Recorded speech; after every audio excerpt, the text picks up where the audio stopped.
things that are worth your attention. I'm just so grateful that you joined us. It is a pleasure. Welcome to Media Path. I'm Louise Palanker. I am Lisa Arch. Here at Media Path Podcast, we are fascinated by the paths we observe, the paths that teach and inspire, the paths we create, and the intersections that become fabric and circuitry. William McNamara's 165 IMDb credits include Copycat, Stealing Home, Amber Road, and Doing Time on Maple Drive. But Billy's interests extend beyond acting to include animal activism. And his newest project, The Trouble with Billy, is pulling it all together, and he is here to talk about it. But first, we want to thank Media Path traveler David Luck for buying us a cup of coffee. David is enjoying the journey. This is a free trip you are taking with us. And so, if you'd like to contribute to our coffee budget, you can go to buymeacoffee.com/MediaPathPodcast.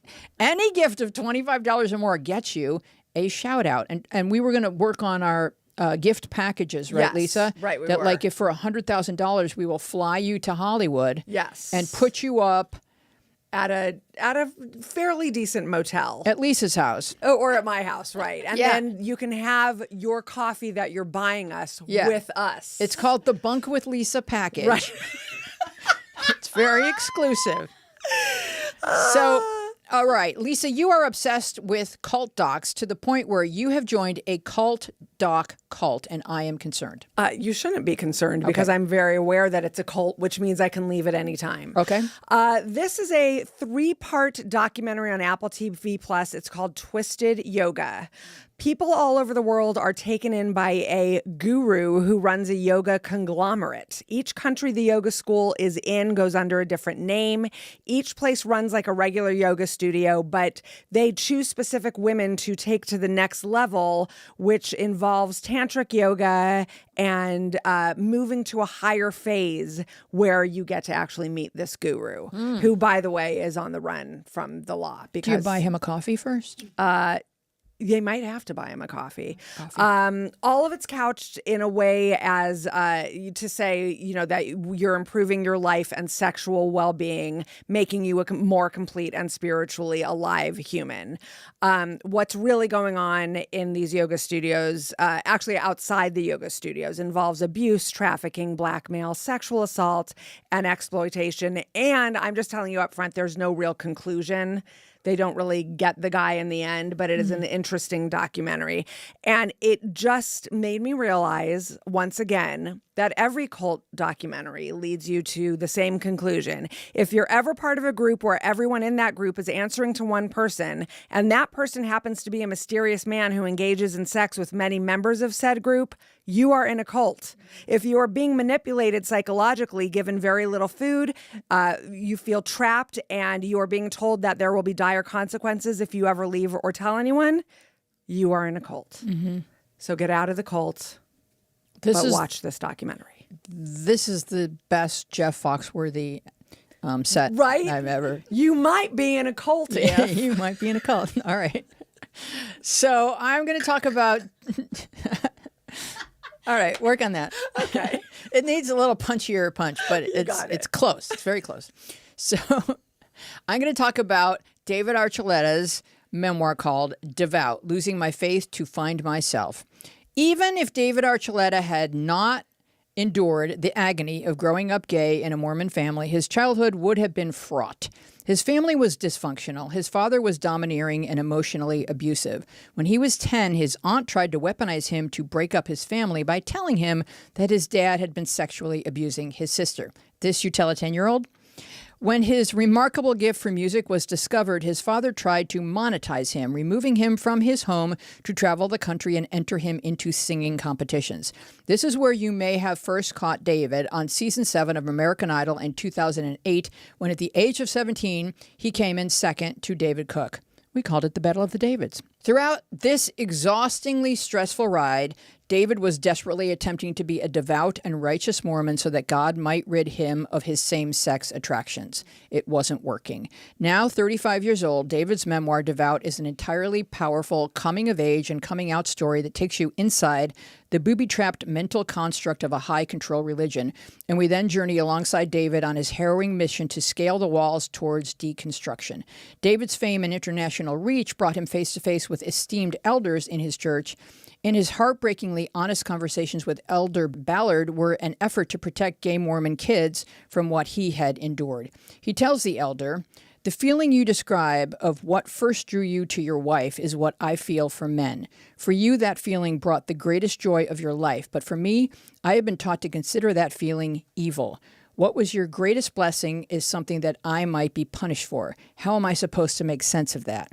The elder told David that he had no answers, but that he would find them.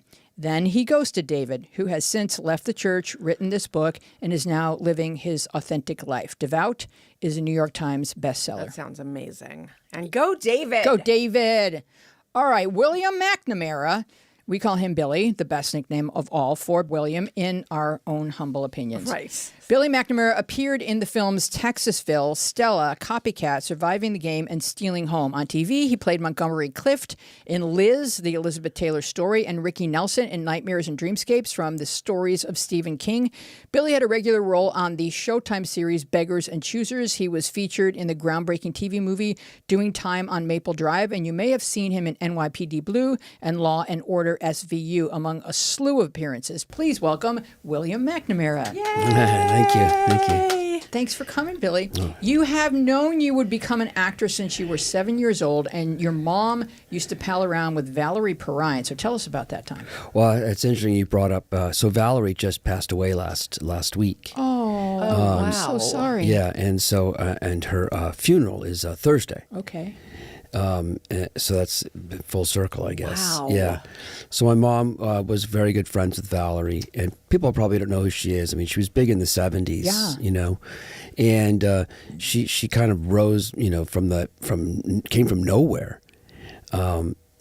George Roy Hill, I think, met her in Las Vegas. She was a showgirl, and no acting experience whatsoever, but very attractive and had a great personality, and put her in a fairly large role for her in, I think the movie was called Slaughterhouse-Five, based on the Kurt Vonnegut book. Okay. And she was phenomenal. And then she met Bob Fosse, and she was a showgirl. She was a dancer, so Bob Fosse loves dancers. And whether you could act or not, Bob didn't care. And he's such a great director. You don't have to be a good actor with Bob Fosse. And so he put her in that movie Lenny, and I think she was nominated for an Academy Award. I think she won the British Academy Award. This is somebody that's like 21, 22 years old, never spent a day in Hollywood, just a showgirl, dancer in Vegas. And so yeah, she was a huge influence on my life. And what was great for me is I probably not responsible of my mom, but you know, I got to go to the sets of these movies, and you were how old? Little, 8. Probably. And also, you know, Valerie would have parties. My mom was a single mom, so Valerie would have these weekend parties at her house in this area, actually, very close to here. And as a little kid, I was kind of there on the couch, and there was like Bob Fosse, George Roy Hill, Ryan O'Neal, Elliot Gould. Whoa. Yeah. And so I was just watching these people, and they used to love to smoke pot, drink sangria, and play charades. That's all they did. See, things don't change. Yeah. I mean, that's an activity wheel, you know. Yes, it is. Yeah. And so I kind of watched. I'm like, wow, whatever this is, I want to be a part of it when I get older. I want to do this. I want to. More charades. So wait, was your mom in the industry? Not really. No. So just happenstance met Valerie. Yeah. So was she like an aunt to you, kind of? Yeah, Or- like an aunt. Yeah. I'm so sorry for your loss. Yeah. Oh, that's rough. Yeah. So what's the first step towards that goal after you graduate high school? Well, I grew up in New York City, in Manhattan, and so I wanted to be an actor. I kept telling my mom, I want to be an actor. As a kid, she goes, nope, not happening. And they sent me away to boarding school at a very early age, like 11. Whoa. Yeah. And so that was to get me out of the city. That was in Massachusetts. So I spent 4 years at a pre-prep school and then 3 years at a prep school after that. Oh, my gosh. And then I was able to get back to New York City because they just trying to keep me out of the city. That's all they were trying to do is keep me out of New York. Because they didn't want you to act? That's that and many other things. Okay. Yeah. And so but I got into Columbia. And so that's in New York City. So there's nothing they can do about it. That's one way to get back. Yeah. Yeah. And so I just started, I went to the minimal amount of classes I could go to. And I just found all these independent acting schools, Warren Robertson, all these different small, Marsha Jean Kurtz, all these schools. And that's all I did. And they didn't even know I was doing that. Really? I love that he's sneaking around, going like furthering his education as an actor. Right. That's so funny. Yeah. Yeah. So had they known, they would have tried to stop you. Well, I think they were okay with it as long as I was going to Still school. going to school. And my friend was at NYU, and so I would go down there. This is in the the 80s, and there wasn't any security. So he was in the film school. So I would go sit. I'd get to go into all the film school for free. Because they didn't check you. They didn't have to have a pass. You just go right in the buildings in the 80s. Wow. So I got to go. So I was going to these classes, not necessarily to learn how to make film, but to watch these old films with these great actors. Oh, cool. So I was interested in the actors. Wow. And I spent a lot of time. There's I think it's like it's like the Museum of Television, right, in New York City, and it's an amazing resource that they don't have in Los Angeles. Well, we have the Paley. Yes. But I think they have more Yeah. content. Oh, in this was I think it's a Museum of Broadcasting. Yeah. In New York Okay. City. And so you could go in there. People say, "Oh, James Dean only made 3 movies. Isn't that terrible? You can only see 3 movies that he's in," which is true. However, he's in about 100 TV shows. Yep. So you could watch the early James Dean, who, by the way, was a terrible overactor. I have heard this many times. Just over the top. They had those Sunday night live television shows for Campbell Soup or something like that. And he just stood out so much. These very good, solid stage actors. And just this guy overacting and traipsing all over the set. I just had no awareness of blocking and just crying all the time. I'm like, it was just so great to watch because I thought to myself, wow, if he can mess up so much. But what I took away from that is that what he was doing, he was taking chances, and nobody else was taking chances, around him. And I was at Williamstown summer stock. That's what I do in the summertime. It's great summer stock on the East Coast. And what I noticed, I won't name the other actors because I don't want to say, but in the A Streetcar Named Desire, but I will say Chris Walken was Stanley. And all the other actors were super famous. You would know them, and they're super good. But none of them took chances. Chris Walken, every night his performance was completely different. And the people on stage, these other very famous actors, were not too happy with it because they never knew what he was going to do. You Right. throw them off. Yeah. And so, but when you watched him, it was electrifying every single night. It was electrifying because you had no idea Wow. where he was going with anything. And I guess he figured, well, if I'm going to do this, I'm going to learn. Yeah. Otherwise, No. I think that his thing is that he's so in the moment. Oh, yeah. And every Okay. night is a different. It's a different day. It's Yes. a different night. It's a different everything. And it's so interesting because, I always hear that Joaquin Phoenix is that guy. He Right. doesn't want to rehearse a lot for scenes, Oh, wow. and he'll surprise other actors in a scene by sort of, doing it differently every time. Right. And a lot of actors really don't like that, but it does seem to be the actor that's willing to do that is the one that stands out the most. That's right. I Yeah. think so. Yes. But I just want to back up for 1 second because Sure. I am curious about something. So, you saw these actors hanging out and having a blast and you thought, I want to do that. But clearly you were much more serious about it than that because you really pursued it as a study. Yeah. So my question is, when did that, I want to be one of these people, turn into, I want to really learn this craft and be an actor? Well, I don't know. I think that's just my personality. Whatever if I do something, it's got to be. It's just I have to go all in, no matter what it is. Yes. And sometimes that's not good. Right. Drugs and alcohol, not good. Right. Good I'm the point. best coke addict in the world. Number really one. committed to that. I got 21 years sober, so I can say Wow. that. Oh, congratulations. But so yeah, so I'm all in. So whatever I choose to do, it's going to be all in.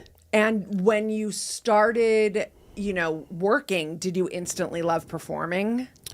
Well, it's odd because I was very shy. Very shy. Very shy. So I didn't really love it, or I did love it deep down inside. So I pushed myself to do it because I was just shy. So I really had to love it to get past the shyness. Right. Yeah. I find that so fascinating. Performers who are so talented, who have to push themselves to perform, like the fact that you were able to push yourself out of your comfort zone to do something like that. I mean, that's big. Yeah. I know it's obviously everyone knows that public speaking is like the number one fear For most people, it is. for most people. Right. And to do that when you're especially shy, I don't know. I just find it fascinating. I think there's a big difference between performing and socializing. So for a lot of people who are shy, if they can get inside of a role, Yeah. that pulls them Right. out. Yeah. But then to walk into a room and be yourself Yes, is is scary. what's scary. Yeah. Right. Yeah, that's a right. very good point. Yeah. So what was your first acting role then in theater?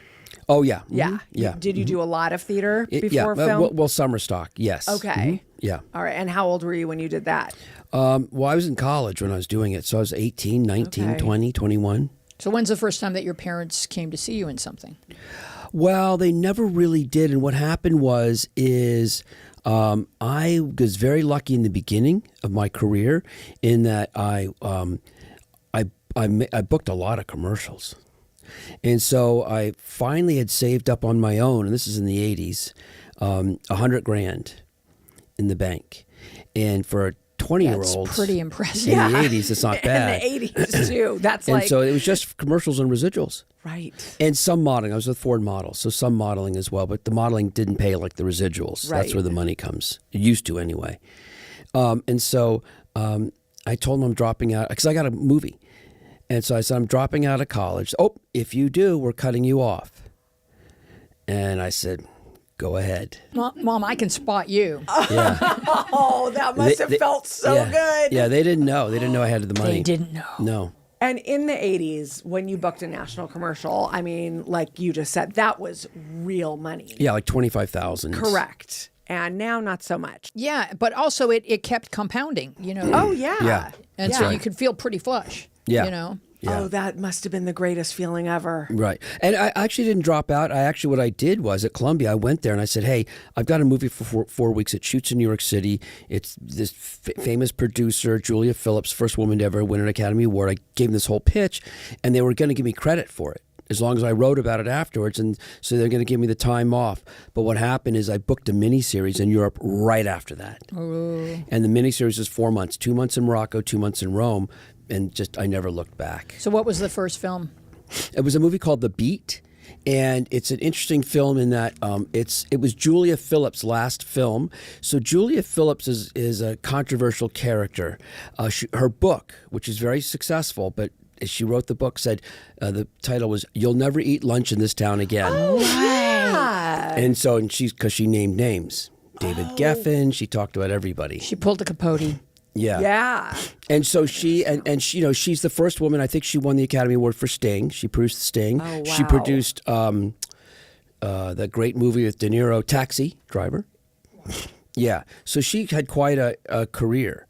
And then the other two producers were Nick Wexler, who went on to be Addis Wexler. Nick Wexler produced Sex, Lies, and Videotape. That was his first movie. And John Killick, who went on to become Robert Altman's producing partner. So it was a nice. The movie didn't do well. Okay. Yeah, but it was a good start. And then what was the miniseries? The miniseries was something that was done with Rai TV and Canal Plus. So it was a European production. And I don't think it ever made it to the United States, but it was called El Secreto de Sahara, The Secret of the Sahara. Okay. With Andy McDowell and Michael York and Ben Kingsley, Jean-Pierre Cassel, huge foreign cast. They had a famous person from every country in Europe. And so it was a great experience for like a 20-year-old. Yes, I would think so. Yeah. So, to be in Morocco with these people on the Sahara Desert for 2 months, it was just David Soul. There it is. Yeah, That's because funny. it made it to IMDb Roulette. Which, so we're Oh, gonna touch yeah, on. you're right. Yeah. Sorry. But yeah, the titles That's are crazy. It yeah. never made it to America. There it is. The That Secreto is del so Sahara. awesome. That is It so looks crazy. very I've never arid. even seen them. I've never seen it. very arid miniseries. You've literally never seen I've this? never seen it. It's never Oh, came look. to the United States. I don't Oh, know look, where here you you come. guys found this. On a camel. Diego, but wait, this is them. In Yeah. slow motion, too. Baywatch of the Sahara. There it is. Oh my God, that's so scary. That is so wild. Yeah. You guys William are McNamara. good. They spelled my name wrong, those bastards. They did. I can't believe it. Well, that's how it's spelled in Italian. That's from 40 years ago. I never saw that. That's so angering. Why would they do that? That's Jean-Pierre what we Cassel do told on you. Media Path is we try to anger our guests as early. First, we surprise you by And then showing we you something enrage you've you. never seen, but then we like to anger you right afterwards. Crazy. You bastards! so you Bastardo. Love it, bastardo. So you book doing time on Maple Drive, which the cast is insane. And you can talk about this because Jim Carrey plays your brother. Right. And at this point in time, I don't know if we knew how funny he was. He had been doing a lot of acting. Well, that's an interesting story, Jim Carrey. I mean, I don't know if I should tell this story, but Tell it. so at the time, Maple Drive was kind of a big deal. A lot of good actors were involved, and they Yeah. offered it to me. And a lot of everybody told me not to do it. They said, "Don't play a gay character." I was going to ask. It's Not in the 1992. 90s. Yeah. Don't do it. Don't do it. It's not good for your career. But it was such a great script. And I was like, I got to do this. I don't care if gay or whatever. Who cares, right? It's such a great script. And so you see these cast members, BB Bache, you see her, you see Jim Sicking from Hill Street Blues. Yeah, amazing. Lori Loughlin from Yes. Full House. You see this phenomenal cast. I mean, and so we, and you just saw Jim Carrey, right? Yeah. You saw how he looked, right? That's kind of how he looks, how he showed up looking, like the T-shirt and everything. Okay. So I go to the read-through. I get this show, and I'm excited. And I go to the read-through, and I recognize all these well-known. Jim Sickings, I've been a fan of his. Hill Yeah. Street Blues. Phenomenal.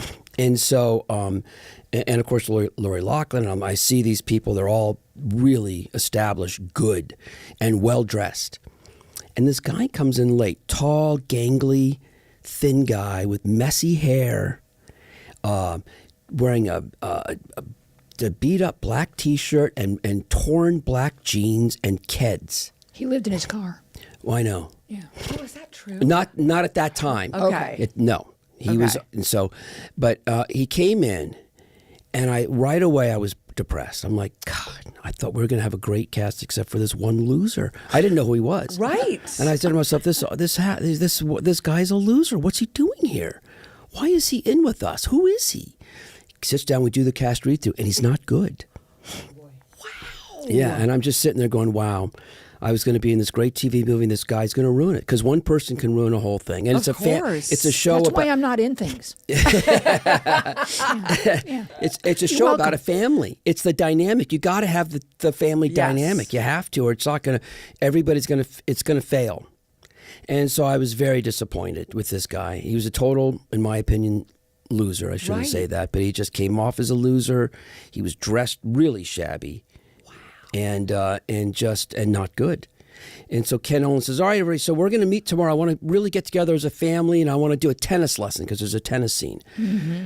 And I'm like, okay, that sounds good. So we meet in the valley by Jerry's Deli. There was that tennis. I don't know if it's still there, the indoor No, tennis. they just knocked it down for a high school. Oh. Yeah. So they had this. The tennis thing where to take a tennis lesson because in the show we have to play tennis as a family. We get in a fight. It's a big thing. Yes. So Ken Olin's a great director. I mean, he really had us working for a full week for her. It was phenomenal. And so at the tennis thing, right? I ID this guy as a loser, and I'm like, going to keep my distance from the loser because I don't want to catch whatever he's got. And so I tried to stay away from him. He kept following me around. And I'm just like, why is this guy? This always happens to me. The losers always like me. Maybe I'm a loser. because the losers always hang out with me. And so I kind of felt sorry for him, like, you know, he's trying to talk to me. I'm like, oh, God, okay. He's asking me acting questions. And he said, oh, I noticed you're a really good actor. You did really good in the read-through and da-da-da-da. And, you know, I'm just really new at this. And can I ask you some questions? I'm like, oh, God. I just hate this guy, but I feel sorry for him, too, because I am a nice guy. Right. And so I'm like, all right, dude, whatever. And then he wants to hang out with me for the whole week. And he just globs on to me. So, but... after the tennis lesson, he said, hey, can I take you to lunch? Jerry's next door. And I said, oh, God, I don't want to be seen with him. But I'm like, okay. So we go over there, and I'm sitting there, and he's sitting there, and people are looking over the table. And I'm like, oh, wow. And people are starting to get up, and I see them like going over and getting like paper and pencils from the waitress. And I say to Jim, I say, oh, these people recognize you from stealing home. They're going to get my autograph. They're going to line up and get my autograph. He goes, oh, okay. He's eating. He has no idea what's going on, but I see the people getting ready. And they start lining up like an autograph convention. And sitting there, and I'm, you know, going to reach over to get the pencil. And they're like, Jim? And I'm like, Jim? Yeah. Jim's not a nickname for William. Yeah. and Jim's like, yeah. And they said, could we get your autograph? Fireman Bob, can you do Fireman Bob on the thing? Can you write that on there? And I'm like... So he was already in Living Color. Yeah. And I'm like, that's how it was a Fox show. His manager put him in this. He didn't even audition. And shouldn't have been in there. Wow, but he's good in the movie. Hold on. Yeah, okay, sorry. This is how I knew he was going to be a superstar. Okay. So at this point, I'm like, okay, this guy is somebody famous. I'd never heard of In Living Color because nobody watched Fox. But apparently people did watch Fox because there was 20 people that wanted his. Not one person knew who I was or cared. God. So I I warmed up to him a little bit at this point because he's a star, I guess, you know. And so we started hanging out, and you know, I was giving him coaching basically, you know, and everything, and he was so humble and wanted my help. And so first day on set. So now we're filming. We've done the week of our rehearsals and our tennis. We did a couple of other things together, and we all start our first day. And Jim goes, oh, I'd like to make an announcement. And I'm like, Jim, what are you doing? To all these strangers, like, you know, 60 crew people. It's like, let's like to make an announcement. And he's like, oh, okay, well, what are you Ken, none of us know what he's going to do. And he says, listen, I'm not a great dramatic actor, and I know that. And I'm going to try really, really hard to be good. I want to be good. And Billy's been a big help. Thank you, Billy. I'm like, sure, whatever. Don't look at me, dude. Right. Don't get me involved in your weird stuff. No actor does this, by the way. I've never seen this in 40 years. Have you ever seen an actor do this? He said, and I just want to let you guys know, if you think I'm doing a lousy job or anything I do wrong and you have advice, just come right up to me and tell me, Jim, you're not good. Do something different. Wow. And I was just like, wow, this guy is crazy. but in those 20 days, he became a phenomenal actor. Yeah. And I just told all my friends, I said, this guy, Jim Carrey, he is going to be a major, mark my words. I told my girlfriend at the time, this guy is going to be such a big movie star.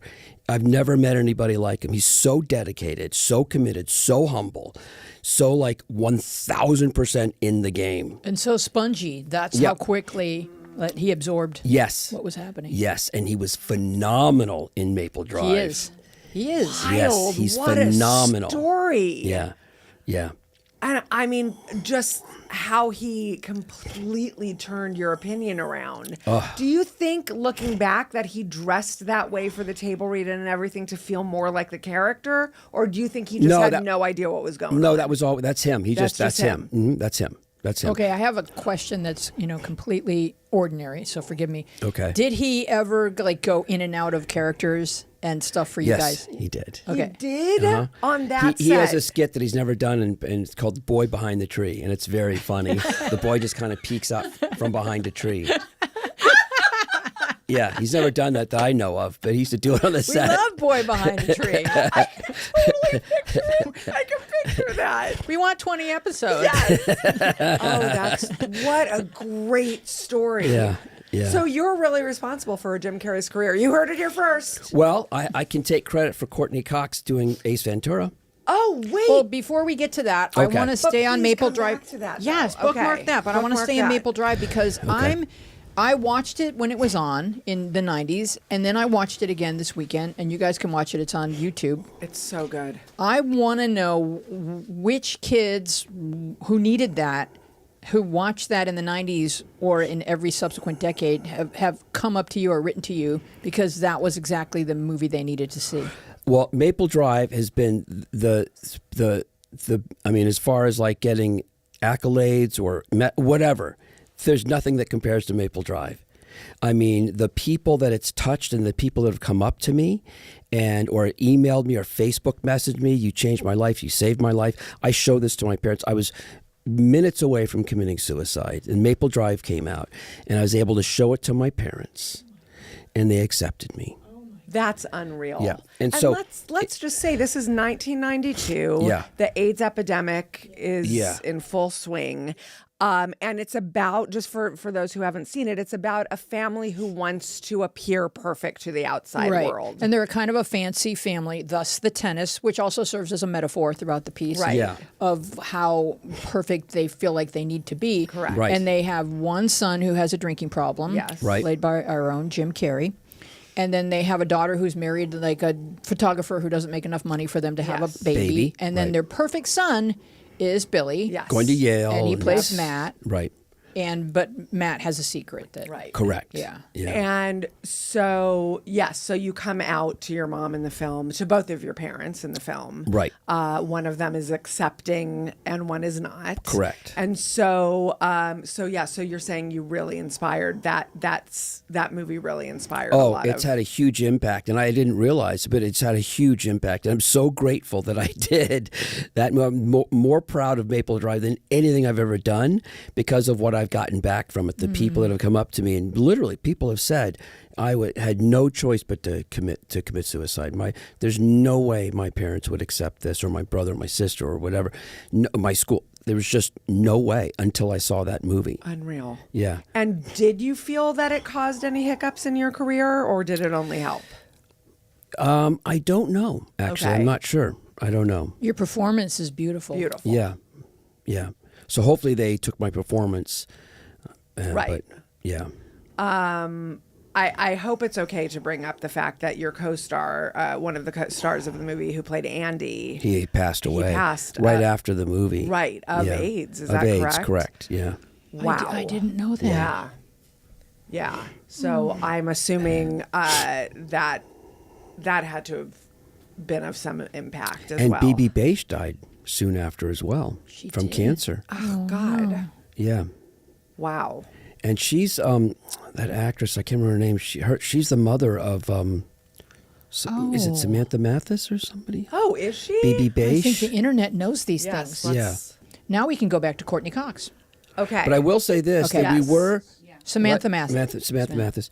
I will say this that they were, except for BB Beige because they knew she had cancer, but they were blackballed at the Emmys. Really? Yep, they didn't. They were the Maple Drive because it was about it. Hollywood? Yes, because it was. I think so. A gay theme? Yep. Wow. Yeah.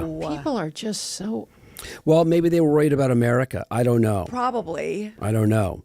Maybe they were more worried about America. So there is that issue. So that is an issue. So no nominations. Except for BB Beige, but BB Beige did a huge push, and also she had announced that she also was ill, and she's been doing television for a long time. She's quite a legend as Right, an actress, right. and she's very well respected.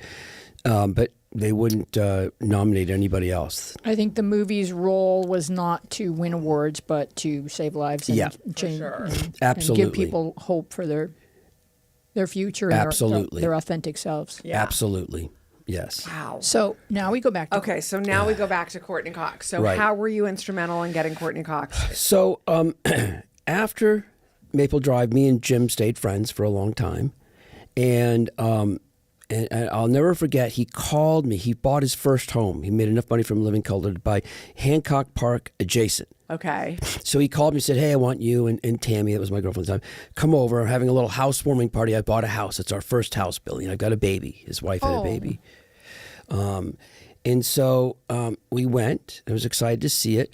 And it was very funny, very cute, because like he was homeless, like you said, right? So this is first house that he's purchased, and it's Hancock Park adjacent. Mm-hmm. And so we get there, and I live at the time, pretty big house in Malibu on the beach. So I'm living in a big house, okay, on the beach in Malibu. And so we get there, and it's a tiny house. It's this tiny. He's so proud of it. And I was like, he gave us a tour, which lasted 45 seconds. And he was so proud. He's like, look at this corner and this corner over here. And I was just like with Tammy, but I love him. He's such a good guy. And it's like, well, this is great. But it was tiny. Yeah. I'm like, how does anybody live in a place like this? It was the size of our walk-in closet. Oh, that's so funny. But he was so proud. Yeah. And then he said, all right, so what do you think? I said, it's fantastic. And we sat down to dinner, and he goes, oh, I didn't show you the main thing. I'm like, oh, okay. And he goes, the garage, I've converted it. And I said, oh, wonderful. Let's go look at the garage. And so we go out to the garage and get in there, and it's got all these lights, it's well lit, and it has all these mirrors, and they were at angles. Mirrors angled on the floor and angled on the ceiling everywhere. And so right away, me and Tammy got a bad vibe, like this is a sex thing. They were into weird sex because his wife was a massage therapist, maybe into tantra. Right. So right away, we're panicking, like, were oh they no, in a we're not yoga going cult? to. Yeah, we're not going to do this. We're not getting into taking our clothes off and looking at the mirrors. Just not going to happen.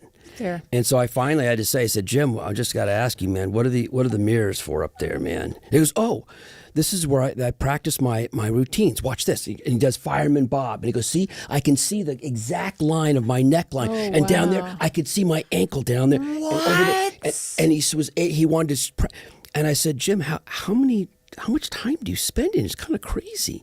And he said, at least 6 hours every day. No kidding. Yeah. And so we left him, and I already thought he was going to be star from that speech he gave on set, and then he was great. And so I said to Tammy, I said, this guy is going to be a huge star.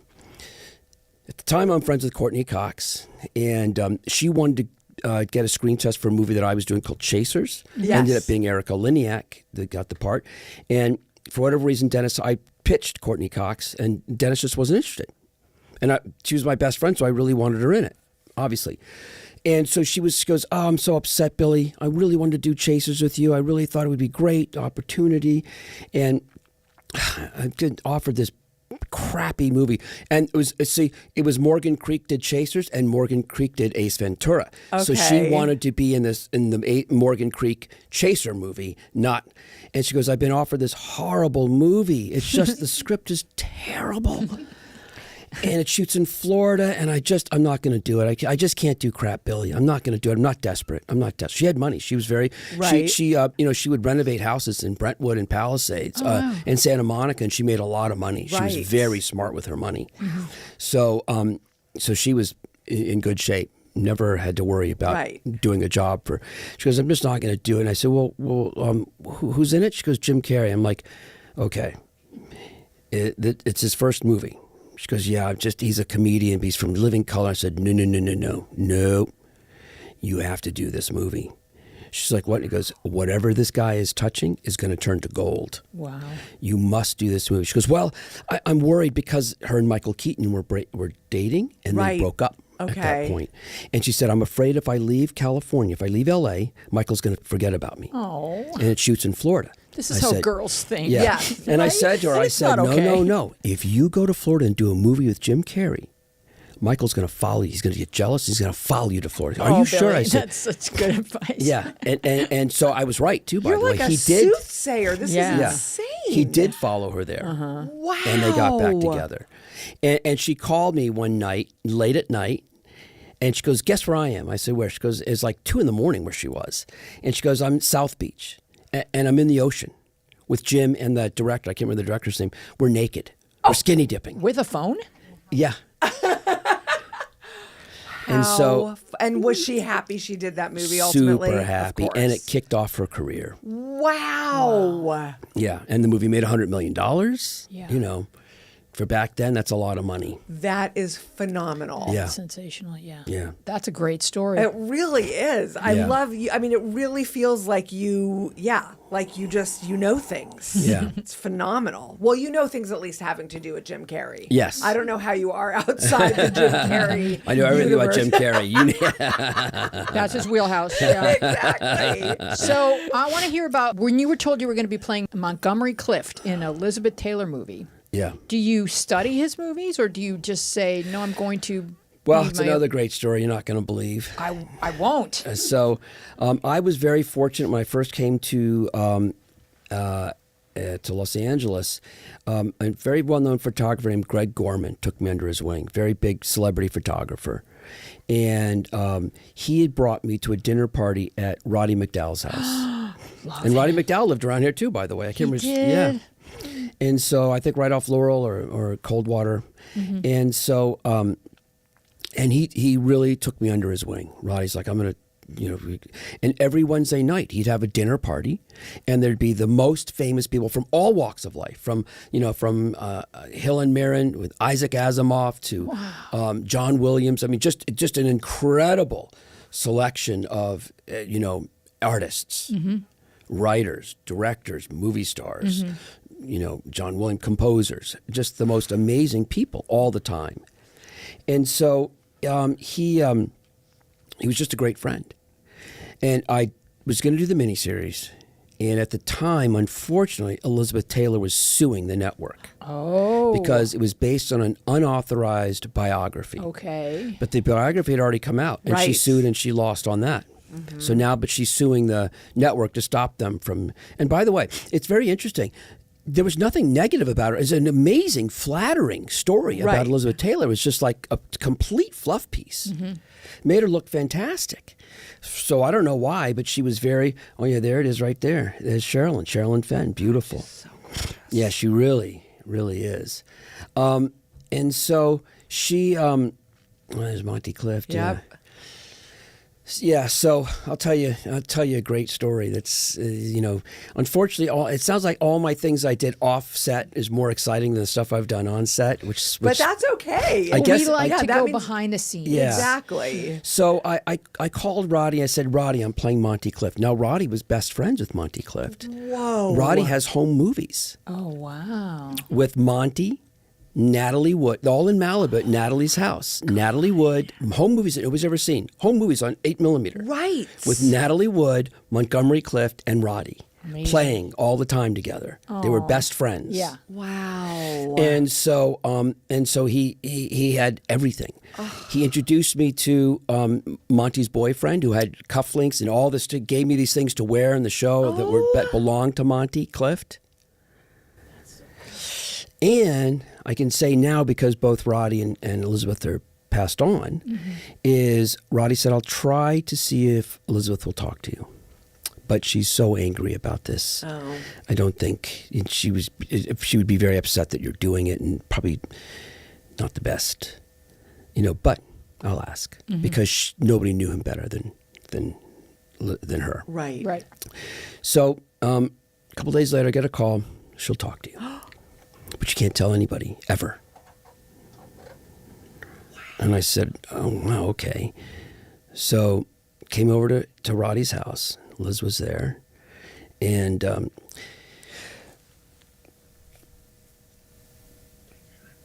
it's emotional because she said, I'm just going to tell you one story. And that's it. And I'm going to leave. Don't interrupt. Just listen to the story. It's going to last 2 or 3 minutes. That's it. And then I'm going to leave. And I said, okay. Oh, great, whatever. And she told me about A Place in the Sun. She said, just to let you know who this was.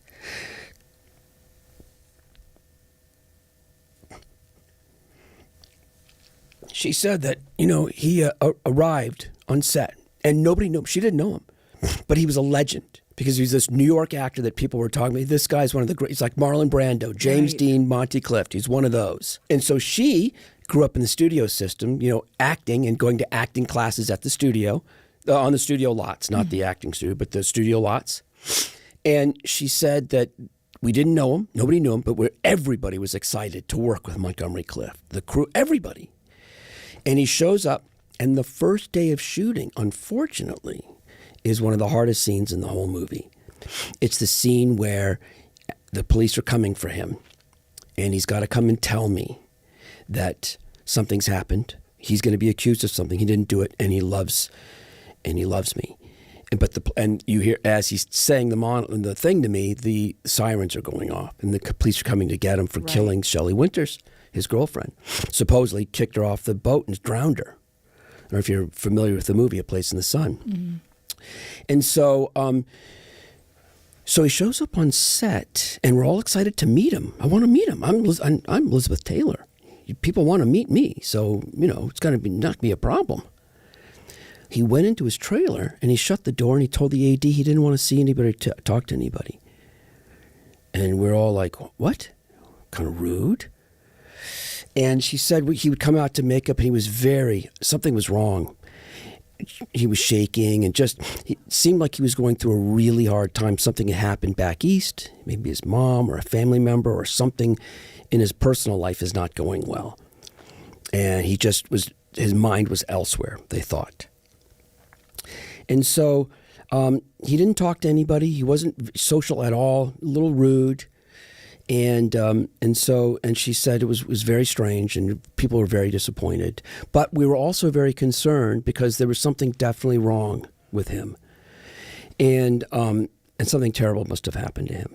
So while we're disappointed, we understand he's going through something.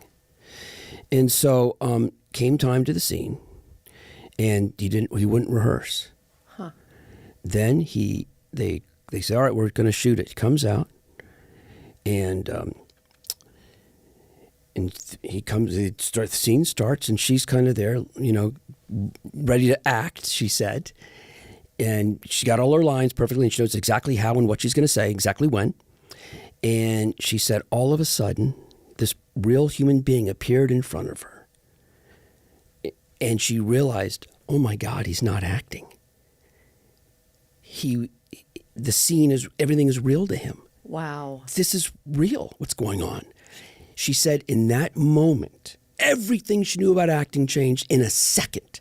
Being on set in that energy with him, she became, for the first time in her life and her career, she said, it was real. Wow. His realness became my realness. And when she goes, and I've never ad-libbed ever, when I said, tell mama everything, that was I don't know where that came from. But that guy, the magic he put me in, we were in it. This was really happening. We were transformed. We were transported somewhere else. Right. It was a real situation that was happening right now. He was about to be arrested, and I loved him. Wow. So you're saying that whole thing that happened during the day before they shot and everything was him already in character being that person? Yep. Wow. That was his process? Yeah. Yep. So how did that help you? Bring him to life? Well, I recreate the scene. I do the scene. And, and so I was able to, I had so much from that. Did she really sit down, tell you that story and walk out? She walked out. She really did? Yes. Wow. What an insane, incredible memory for you to have. Yes.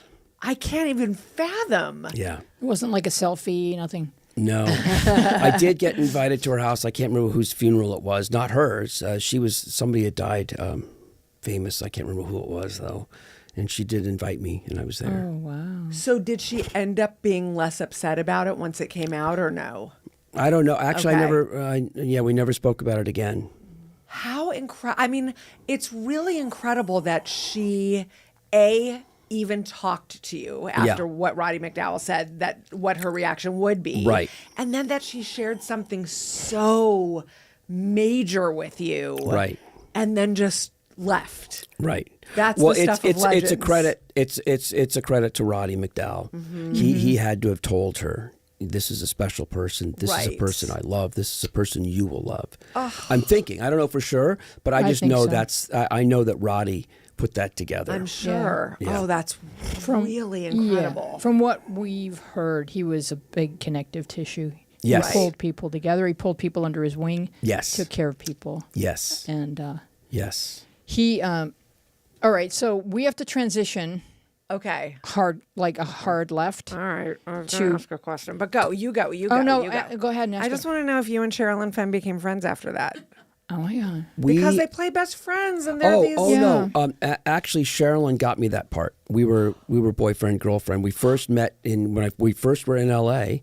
And I think she just broke up with Johnny Depp, and we met at a screen test at Paramount, and we fell madly in love, and we were together for a little while. Not that long. You fell madly in love at a screen test? Yeah. That's so Hollywood. I love Yeah, it. that happened with her, and later on happened with Jennifer Connelly. So yes. Whoa. Yeah. So yeah, that happens. That's why don't date an actor or Right. actress. Don't do it. You're At gonna least not a regret it. successful one. Right. Yeah, like my husband's fine with me. Oh, wow. Yeah. So were you dating during the filming? Oh no. You had already been Oh broken yeah, up. yeah. And Okay. she recommended me. She said, I think you should get Billy McNamara. They wanted Rob Lowe, and I don't think Rob Lowe would do it. I don't know. But she said Billy McNamara, and they finally said, okay, call Billy and see if he'll do it. So happy I asked that question. Yeah. Yeah. No, you should ask all the questions. I that should, but you were about to take a left turn, I so was I about to appreciate take a you left. letting me I'm ask the glad question. this was like sort Left of turn. a buffer. Yes. To where like now it's one of those, circles where you go round and then a roundabout. roundabout. Yeah, Thank you, it's more of a Dina. roundabout. That's why we need producers. The Coreys. Yeah. So you find yourself in Coreyland, and there was like a minute in time where everybody was all about the Coreys, and we're just wondering what it was like inside that bubble.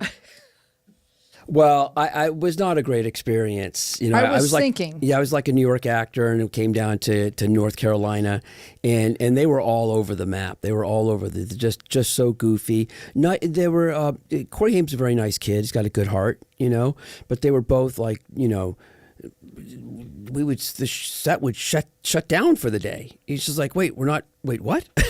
Oh no, they don't feel like coming to set. They're a little hungover. I'm like, well, we're going to stop shooting? And this happened more than once. So the movie is Dream a Little Dream, Right. and it's got Corey Haim and Corey Feldman in the middle of Corey Mania. But it's also got the reason why I was attracted to it, and the reason why I did it is because it had Jason Robards, Yep. Harry Dean Stanton, and Piper Laurie. So it had this great cast. It really is a tale of two Yeah. different types of people. Yes. It makes. Yes. I have to tell you, I had to stop. Yeah. I had to stop watching it because it was genuinely like watching these several brilliant actors in the same movie. I know. With goofballs. Right. He's always pretending to be Michael Jackson. It's Yeah. all he would do is And wear he went- Michael Jackson clothes and dresses like Michael. the whole and he- movie. My And he did that in God. real life. In real life, in yes. real life. So- and so it was crazy. Yeah. So there Meredith was, Salinger too. Oh yeah, Yes, she's great. She was great. Yeah, Yes. she's an A+ character. Yes. Yeah, she's a great person. because you're saying what I was picturing, which was that the world would stop for these two boys, but no one was actually helping them grow up. Right. Yeah, they were For definitely sure. stuck in Right. and just had too much access and too much of everything. And the funny thing is, in my opinion, I hate to say this, but as kids, they were cute and wonderful, just cute and wonderful. Most kids are, by the way. Sure. But I don't think they developed any real Right. chops. Right. And so that's a problem. And they thought they were, James Dean and Monty Clift, those two So guys. Corey Feldman did not stand up in front of the crew and say, "Everybody, come tell me No. if I'm not doing No. a good and job." and my acting coach, I had this very famous acting coach in New York City. His name's Harold Guskin. He's a legend. He was the Okay. private coach to like every major New York actor. On set with that, everybody. James Gandolfini was everybody. Kevin Kline. Every movie Kevin did, Harold was right there. Wow. And so I brought Harold the script, Dream a Little Dream, to work on with me. And so he read the script, and I got there, and I said, okay, what are you going to do? He says, listen, this script is so bad. There is nothing we can do, Billy. I'm sorry. I'm not going to take your money for this. And he said, maybe do something, I don't know, maybe do your whole character in French. It couldn't have hurt. It could not So I have did hurt. do crazy stuff. I did this whole thing where I punctuated so I did do some crazy stuff. Right. He told me just to do crazy stuff. Yeah. Don't worry about it. Just do crazy stuff. Oh. There's nothing you could do with this, he said. So just do crazy stuff. And I did. And it was great. And people still remember. They come, oh, Joel, well, you did this. I'm like, yep. That You were that guy. is awesome. Yeah. You were that guy. Oh So my how God. does Copycat derail your career and or your trajectory in terms of like dating and everything else? Because I've just seen the headlines on the internet that Copycat had a big impact on your life.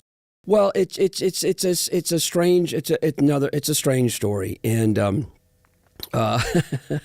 yes, and so And just in case, again, for people who haven't seen it, definitely see it. Yeah. You play a fairly deranged serial killer. serial killer who is Yeah. copycatting Right. other famous serial killers. Right. And you are that classic handsome, young, Right.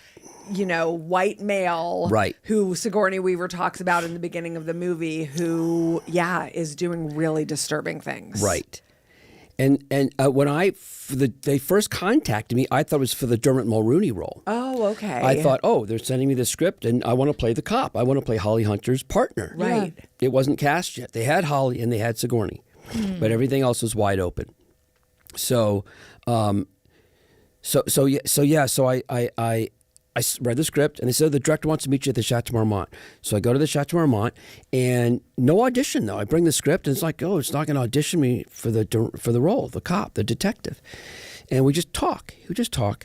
And so I leave the meeting, and my agent calls me and says, "Well, he really likes you. John really likes you a lot, but doesn't see you in this movie." I said, "Okay, whatever. I don't care." And so drive back to Malibu, no big deal. A week later, they called me and said, "He wants to see you again." I said, "I got to drive all the way in from Malibu to am I going to audition?" He goes, "No, there's nothing to audition."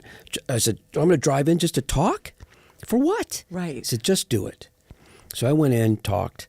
And at this point, the cast director, Billy Hopkins, was filming.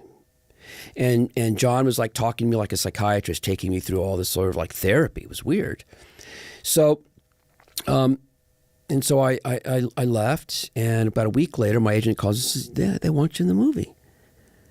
I said, "Great." So I'm Holly Hunter's partner. And they said, "Oh, no. I'm like, "Well, what character am I?" And he said, they want you for the serial killer. I'm like, "Are you kidding me? I can't do that. I don't know how to play a bad guy. No, I can't do it." Wow. And they said, "Well, it's a studio movie, Billy. You could really, could be really good for you. It's Sigourney Weaver. It's Holly Hunter. It's a big movie, Sigourney Weaver." And so I was like, okay. So I do all this work. I do all this preparation. I hired these two very famous, Dr. Park Dietz, who's the most famous forensic psychiatrist in the world. Stories about him, legendary. The other guy, Robert Ressler, was the deputy chief of the FBI, and they made a TV series about him on Netflix. He was the original guy that founded the profiling Yes. thing. And there's a whole series about Ressler. So I met with him. Met with two of the top guys in the world, and I got all this incredible information. I saw video stuff that nobody should ever see that they showed me. Yeah, really dark stuff. So I probably know more about serial killers than 99% of the cops and FBI agents out there, because they showed me everything. Oh God. And through that prep, did you feel like, okay, I can do this? Well, I mean, I did the prep, and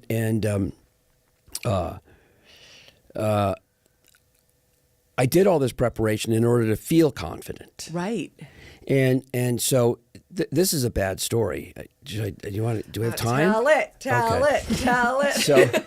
So this is a very bad story. Uh-oh. Yeah. And so I thought I did a good job, and everybody said I did a good job. And so and by the way, prior to Copycat, I had done this movie called Stealing Home with Jodie Foster. I'm the boy next door, the boy next door.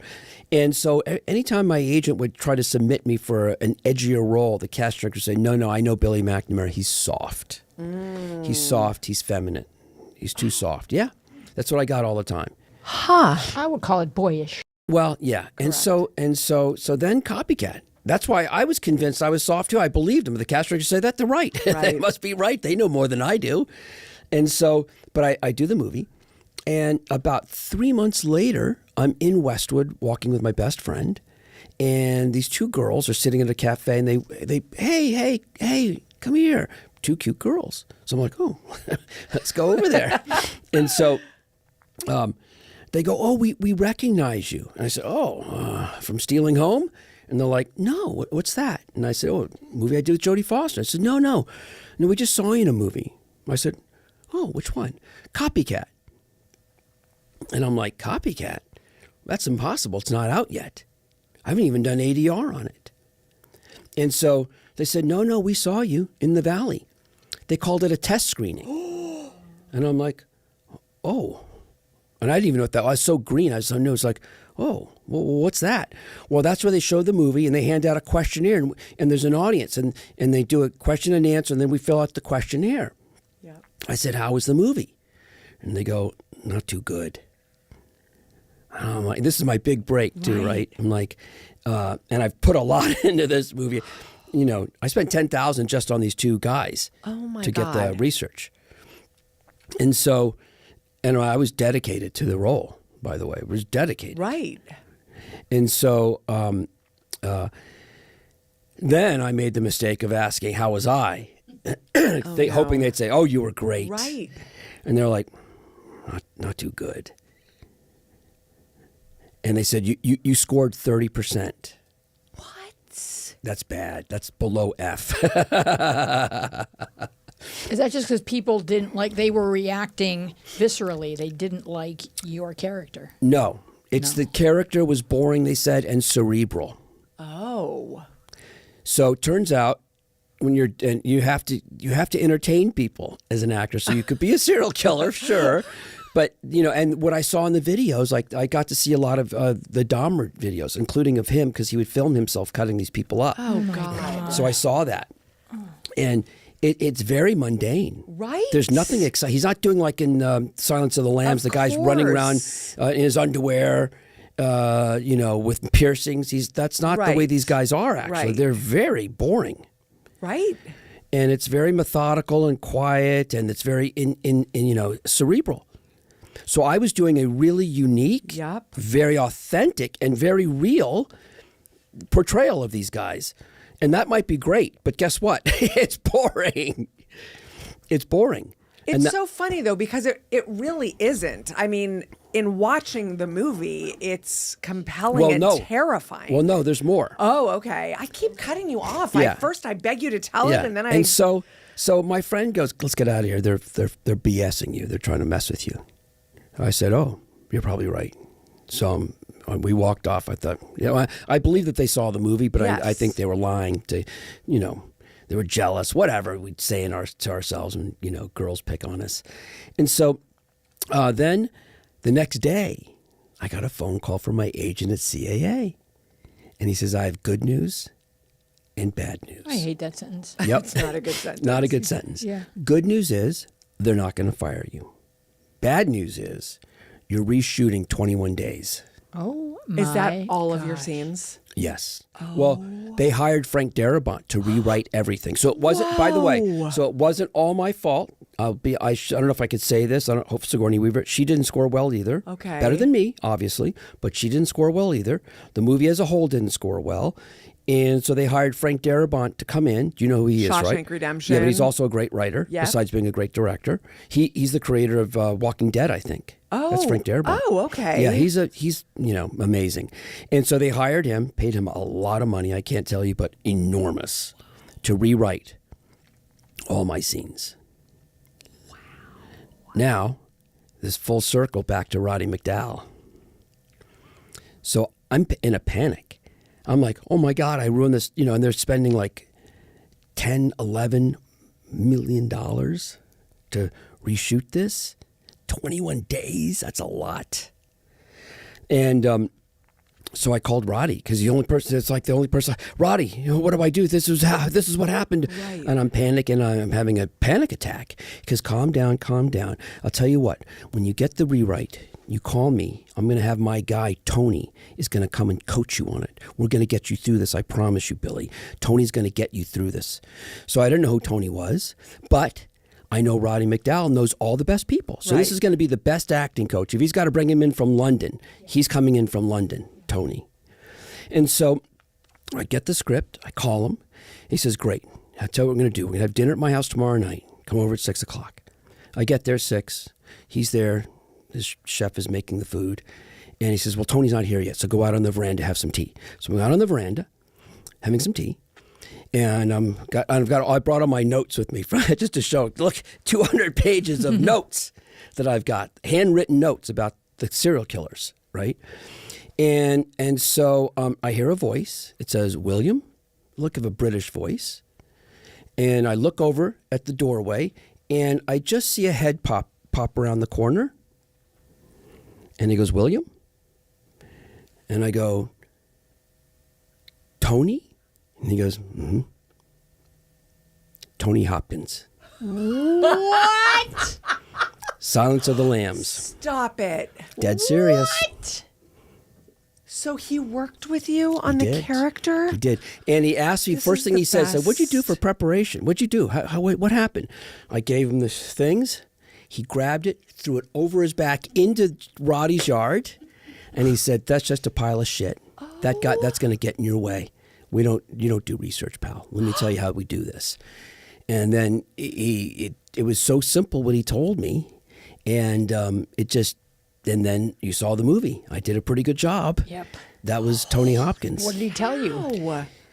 It's so simple. He said, first of all, we're going to keep this simple. Number one, we're just going to memorize the lines backwards and forwards. That's it. We're going to memorize the lines backwards and forwards, number one. Number two, you are not a serial killer. Do not fall into that trap. You are not a bad guy. You're not a serial killer, and you're going to enjoy everything. This is every moment is a joyous occasion. Everything is joyous. Do not get into the concept of a bad guy. That's a concept. Now let's memorize the lines, and then I want you to have a good time with the lines. That's it. And so we did that, spent a few hours, got to set. I did what he told me, and it was that simple. So did that change the way you work going forward? Yes, it did. My God. Yeah. Yeah. Seriously, we all need a Roddy McDowall in our We lives, do. And first of all. when he passed away, it was a huge hit to me. I can't even fathom. Yeah, it was my anchor in this town. And when he passed, I had really nothing. Oh. Yeah. Yeah. Dear God. But he must have been so beloved to not only have you and I'm sure, others, but that it feels like everyone under his wing was willing to help out everyone under his wing. Yes, And correct. how lovely is that? Yeah, it's amazing. Builder. Oh my God, Yeah. I love it. Yeah. All right, we've got to talk about the web series. Well, let's do IMDb Roulette first, Okay. and then we'll close with your trouble. The game's called IMDb Roulette. We say the name of one of your IMDb credits, of which you have many, and then you tell us what you remember. The first one we've already touched upon, which is Secret of the Sahara. But you could tell us, you played Philip Jordan, so tell us a little bit more about who was in it, because I was sort of blown away by the cast as well. It was Michael York, Ben Kingsley, Andy McDowell, Jean-Pierre Cassel. Who else? Oh, David Soul from Starsky and Hutch. From Here Come the Brides, Joshua Bolt. Gosh. That's so cool. And never seen in America. I don't think it was. Yeah. It wasn't sold. And I'm glad because they spelled your friggin' name wrong. Yeah. Yeah, and there's a lot of slow motion camel action. Yes, there is. All right, number 2. Okay, Stealing Home. Give us one good tidbit from Stealing Home. Well, people don't realize this, but Helen Hunt was in it. She had a small role. Was she a child? She played like the sister, and she wanted Jodie Foster's role, but Jodie Foster wanted the role, so she got it. So they loved her, and they gave her a small role. I love it. And people forget that she's. And what's the story in Stealing Home? It's a guy, young kid, who his father dies, when he's young, and he loses his virginity to his babysitter, Jodie Foster, and that's there it is up on the screen. So yeah, and Your virginity looks really gone right there.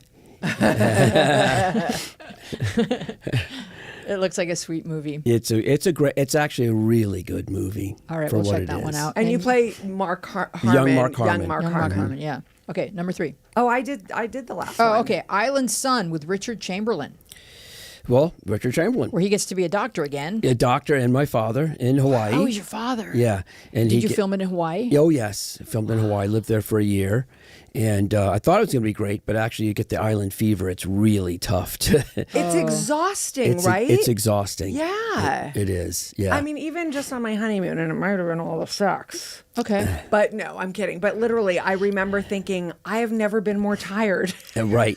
Yeah. So being there for a year. A year. But what's Richard Chamberlain like? Super nice guy. Yeah. Super duper nice. He's just an amazing person, really nice guy. And funny enough, his father, I'm a big person in Alcoholics Anonymous. His father is Chuck C. So, and anybody in AA, they know who Chuck C is. Chuck C is one of the great AA gurus of all time. Oh my goodness. And wrote a book called New Pair of Glasses, which is a life-changing book. Well, that's Richard Chamberlain's father. I never knew wow, that. I never knew that Fascinating. either. Chuck Chamberlain, Chuck C. Okay, your turn, Lisa. Nightmares and Dreamscapes. That was a lot of fun. I got to play Ricky Nelson, who I love, and got to go to Australia. That was amazing. You did in Australia? Yeah, they were shooting all the. It was one of the. I can't remember which network it was, but they were shooting all their stuff in Australia. So your episode is called Rock and Roll Heaven. Yeah. Where this couple, I guess, makes a wrong turn and they wind up in rock and roll heaven, and you're Ricky Nelson, and you literally fall out of the clouds, attach yourself to their windshield. Right. How much of that was actually you? I did a lot of it. Oh yeah, I did a lot. They had me wired onto this thing so I couldn't fall off, and we did a lot of wire work in that. So I was doing a lot of wire work. That was a lot of fun. I was just going to say, you actually enjoyed that? Yeah, I enjoyed Okay. it. Yeah, it was a lot of fun. It was exciting, and it's like, because you are wire. The wire it's a real metal wire. It'd be hard for you to get hurt, I think. Right. So you get to fly That's what around you tell and fall yourself. on. And get run over, and you get to come right back up again. Oh It's just, my God. It was a lot of fun. You can't kill dead people. Right, exactly. Well, they were all dead. That's These were all very the rock true. and roll legends in rock and roll heaven. And anytime somebody wanders in gets lost, they get grabbed because they need an audience. They Right. want to play. So you have to listen. Once the audience they're stuck forever listening to these people play. That's hilarious. It's hilarious. Okay. Yeah, the Astronaut Wives Club. That was great. I played Bobby Kennedy. And funny enough, the director of that was the same director as Copycat, John Emile. Oh, okay. And so that was a lot of fun.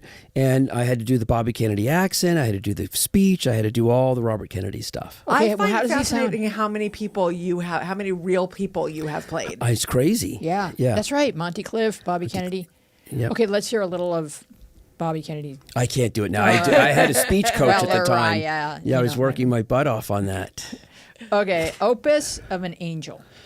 That's an independent film I did Yeah. that was great, and they actually used a little girl who was really blind, never acted for in her life, and she was fantastic. Wow. And yeah, she did a phenomenal job. It's a great little movie. It's huge viewership on YouTube and great reviews. Now we must discuss. So we must discuss Yes. The Trouble with Billy. Yes. What inspired it? It seems like it's very autobiographical. Yeah. So give us the whole 360 on this and where people can watch it. Well, right now we can only watch it on thetroublewithbilly.com.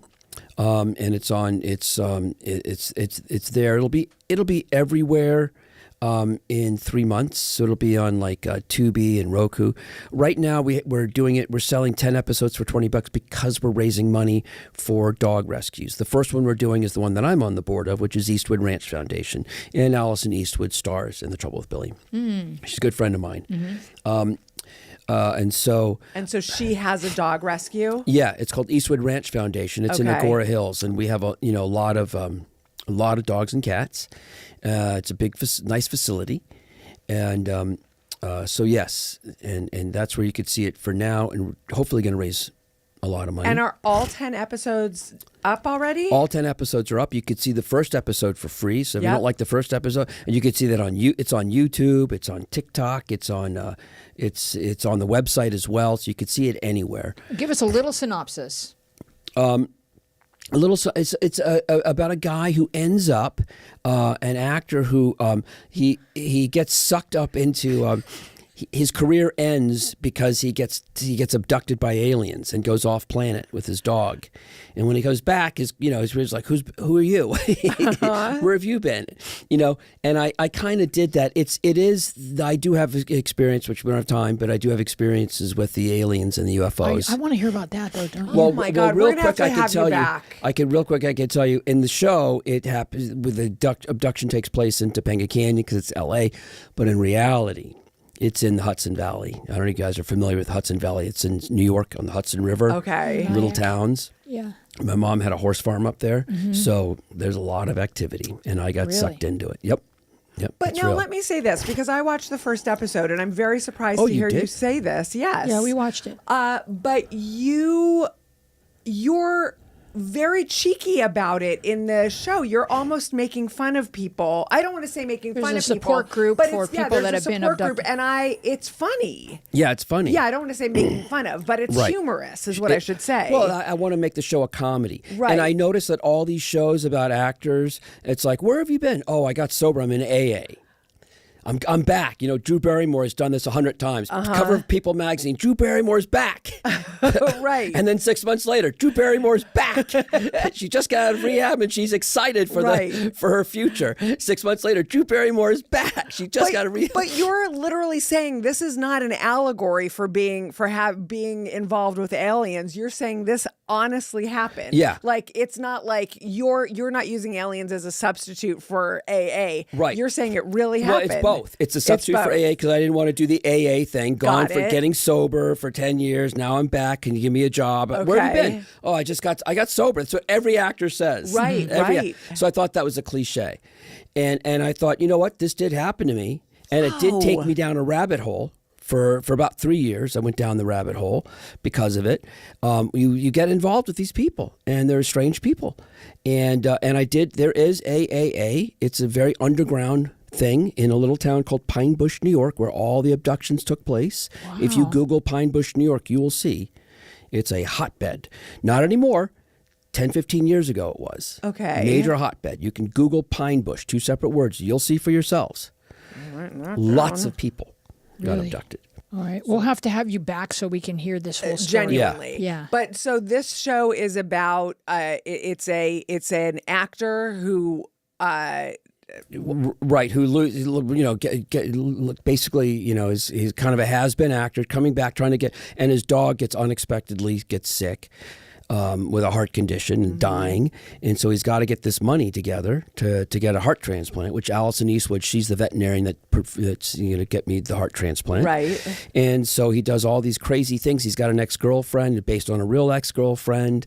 Everything's based on the girl that plays my niece, She's funny. Lindsay Pelis. Yeah. She's a big Instagram star. Okay. So she plays my niece. I'm her uncle, but in reality, it was my cousin who kicked me out of the Oh house. my gosh! With So my- it's with my sick really dog. based on real stuff. It is, unfortunately. Wow! And that's what I say, based on a true story, ...